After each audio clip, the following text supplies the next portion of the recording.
Hello, my future teachers. If you saw the first video, then you know there are lots of steps to take in order to just have the child tested. So at the point where we are now, the child has been tested, and let's say the records or the testing showed that they qualify for services. So at this point, you're going to need to decide whether the service plan will be a 504 or an IEP. Let me just describe a couple of things for you. This is an IEP.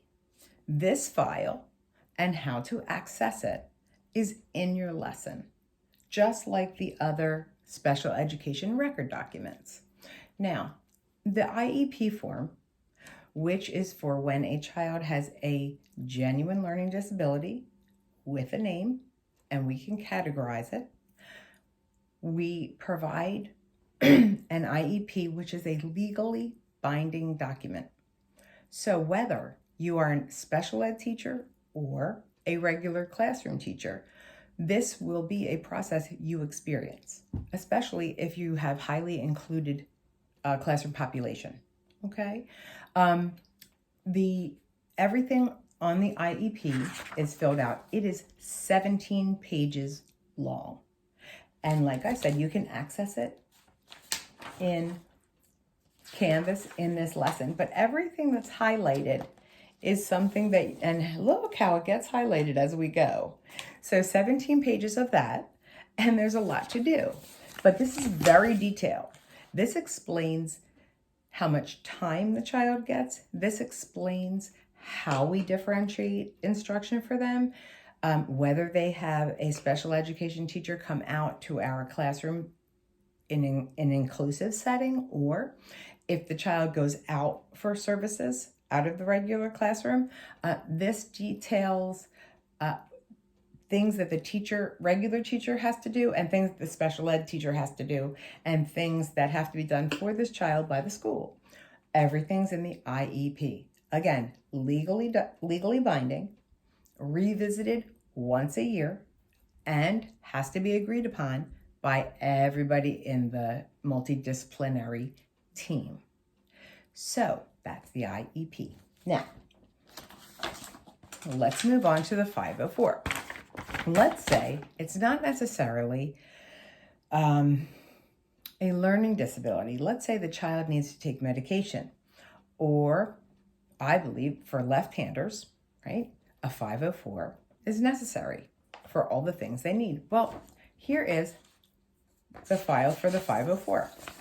It is 2 pages, not 17, but it's also valid for several years, whereas the IEP has to be revisited once a year.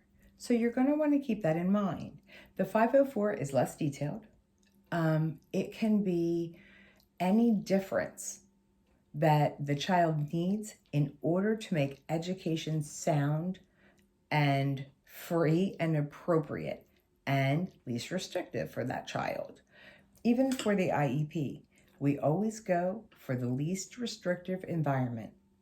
Free, appropriate, and least restrictive. According to the law, every American child is granted those things in our public education system. So this is how we start. Now, before you get to class, you're going to review these documents so that you understand the ins and outs. You may bring these documents with you to class so you can use them when you fill out your IEP in class. You're going to be given a mock profile of a student. And then you're going to have to provide, or you're going to have to decide whether that child's going to get an IEP or a 504. And I'm going to count on you to do your homework before you get to class in our flipped model to make sure you're ready for this work. You will be working with a partner, and everything that you bring with you, you may use. This is a 20-point assignment. And I will be walking around to help you out if you get stuck or if you have questions. But I wish you all the best as you prepare. both, like I said, the file with about the special ed records, the file for the IEP, and the file for the 504 are in the lesson itself. They are clickable links. I look forward to seeing you in class, and I hope you do a really good job covering your material. Good luck. Talk soon. And if you need me, always email me. See ya.